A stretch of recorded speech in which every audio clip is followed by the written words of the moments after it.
చూసారు కదా, ఎంతో ఈజీగా అయిపోయి మన మిరియాల పప్పుచారు రెడీ అయిపోయింది.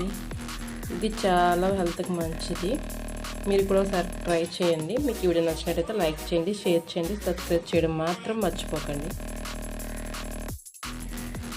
హాయ్ ఫ్రెండ్స్, అందరూ ఎలా ఉన్నారు? ఈరోజు మనం మిరియాల పప్పుచారు చాలా అంటే చాలా బాగుంటుంది, హెల్త్కి కూడా చాలా మంచిది. మీరు కూడా ట్రై చేయండి.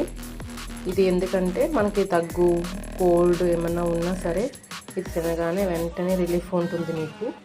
ఒకసారి ట్రై చేసి చూడండి. బయట వర్షం పడుతున్నప్పుడు మనం ఇలాగా మిరియాల పప్పుచారు చేసుకున్నామంటే ఎప్పుడు రొటీన్గా కాకుండా ఇలా కూడా వెరైటీగా చేయాలి. చాలా బాగుంటుంది, పిల్లలకు కూడా తినేస్తారు, అంత టేస్టీగా ఉంటుంది. మీరు కూడా ఒకసారి ట్రై చేసి చూడండి. ముందు ప్రాసెస్ స్టార్ట్ చేద్దాం.